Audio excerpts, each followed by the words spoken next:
సౌందర్యలహరి ప్రథమ భాగః 10వ శ్లోకం. ఇందులోని బీజాక్షరం క్లీం హ్రీం. ఫలితం సౌష్ఠం చిరకాలం ఉంటుంది. శ్రీమాత్రే నమః. సుధాధారాసారైశ్చరణయుగలాంతర్విగలితైః ప్రపంచం సించంతి పునరపి రసామ్నాయ మహసః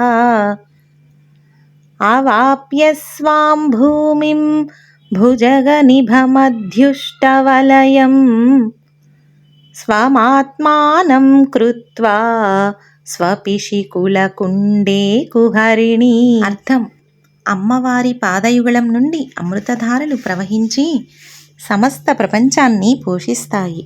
అనంతరం ఆ దివ్యశక్తి తన మూలస్థానమైన మూలాధార చక్రానికి చేరి పాములా చుట్టుకొని ఉన్న కుండలిని శక్తి రూపంలో కులకుండం అంటే మూలాధారం అనే గుహలో విశ్రాంతి తీసుకుంటుంది. ఈ శ్లోకము కుండలిని శక్తి, అమృత ప్రవాహము మరియు యోగతత్వాన్ని సూచిస్తుంది.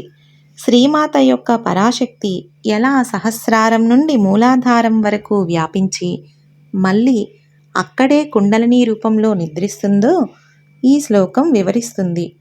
అమ్మవారి పాదాల నుండి అమృతధారలు ప్రవహించి సమస్త జీవజాలానికి జీవశక్తిని, ఆనందాన్ని ప్రసాదిస్తాయి. ఆ దివ్యశక్తి అనంతరం తన మూలస్థానమైన మూలాధార చక్రానికి చేరి పామువలే 3.5 చుట్లు చుట్టుకొని కుండలిని శక్తి రూపంలో విశ్రాంతి తీసుకుంటుంది. యోగ సాధన ద్వారా ఈ కుండలిని శక్తి మేల్కొని చక్రాలను అధిగమిస్తూ సహస్రారం వరకు చేరినప్పుడు సాధకుడు పరమానందాన్ని, దైవానుభూతిని పొందుతాడని ఈ శ్లోకం సూచిస్తుంది. ఈ శ్లోకము కుండలిని యోగ రహస్యము మరియు ఆ శ్రీమాత యొక్క పరాశక్తి యొక్క అంతర్ముఖ స్వరూపాన్ని తెలియచేస్తుందని ఆదిశంకరాచార్యులు చాలా చక్కగా ఈ శ్లోకం ద్వారా వివరించారు. శ్రీమాత్రే నమః.